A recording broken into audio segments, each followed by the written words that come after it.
The governor's signature is all that's left before the state of Tennessee appoints an oversight board for the Memphis-Shelby County School District. The state Senate and House both voted to pass the bill yesterday. And joining us this afternoon to help us understand what exactly that 9-member oversight body will be doing is Representative Mark White of Memphis, one of the lawmakers who's been behind the push for a state intervention. And Mark, thank you for joining us from Nashville this afternoon. Good to see you as always. Thank you, Alex. Appreciate it very much. I hope the background noise, we're in session and the Senate's getting ready to go back in. They got their bell ringing over there. We understand. We appreciate you stepping out just for a second or so. Bring us up to date, though. For those who've not followed this closely, we know this has been a very contentious, a very hot issue for Memphis and Shelby counties. Why didn't you feel the state was needed to come in and take over?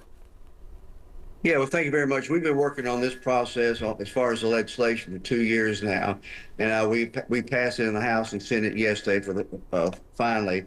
And so what the bill does is create a 9-member board of managers. Why do we feel the need for it? You know, we've had the forensic audit that is still going on. A little bit, 25% has come back in.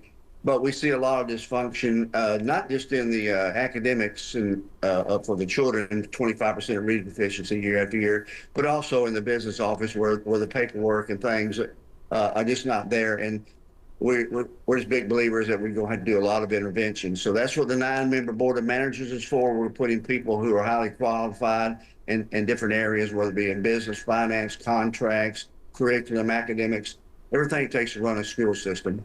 And Mark, speaking of that oversight board that you just referenced, what will it look like? And right now, do you have any names, any people in particular that you'd like to see on it?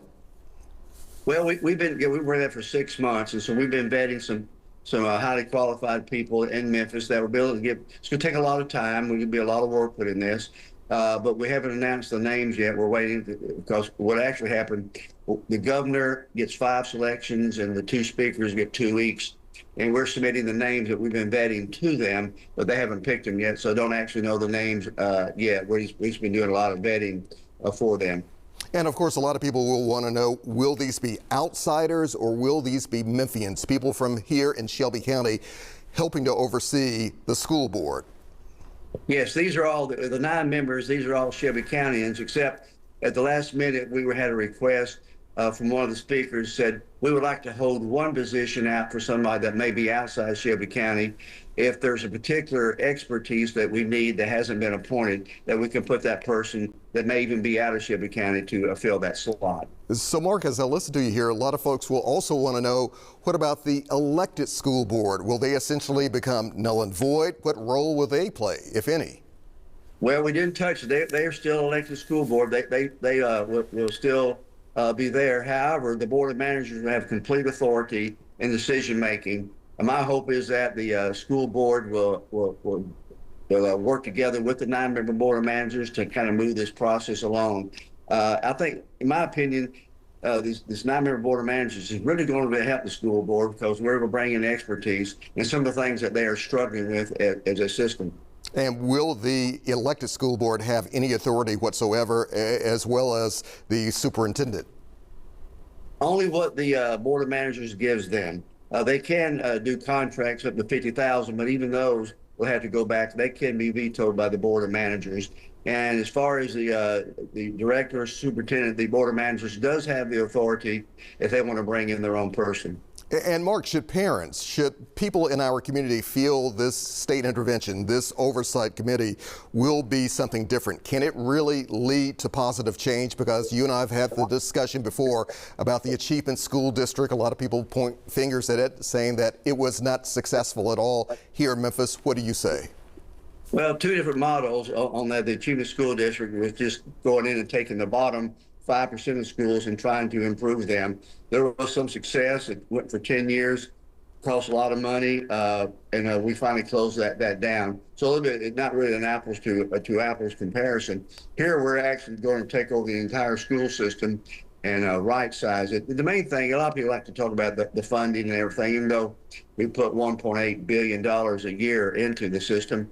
But what I'm concerned about is the academic performance. 1 out of 10 children across Tennessee are in this one system, 100,000. We have 1 million students statewide, and we need the Memphis Shelby County system to do well in order to make sure that our state average keeps improving. And one last thing, Mark, what about public trust? After all is said and done, how can we make sure that our students, our children actually succeed with this new plan? Well, that's the whole thing. You know, as hard as it's been for the last 2 years getting the legislation to the point where myself in the House and Senator Taylor in the Senate could get this to this point. But moving forward is be a lot of the hard work. That's why we're vetting highly qualified people who want to do this, because they're going to give a lot of their time and effort. But we're based this off of a model like in Houston. They did this a number of years ago. And after 2 years, they no longer had any F schools. So it is possible to turn them around. And we want the young people, the 100,000 students in our system in Memphis Shelby County schools, to have every opportunity that kids in other districts do also. So it'll be a lot of work, but we're going to work very hard. But I've been in Memphis for 60 years, and I think this is something we really need to do. So I'm glad we now have the opportunity to do it. And some of the names of those appointees could come out early summer, you think? We want to get them out quick as possible because we want to get things going. And because for 90 days, they're going to do an assessment of where things are with the program, what we need to intervene first, where we need to be going. So we want to hit them boots on the ground very quickly. Representative Mark White of Memphis, Tennessee, thank you very much for giving us your time as always. We do appreciate it. Alex, thank you. Anytime. Appreciate you. Thank you very much. Right now,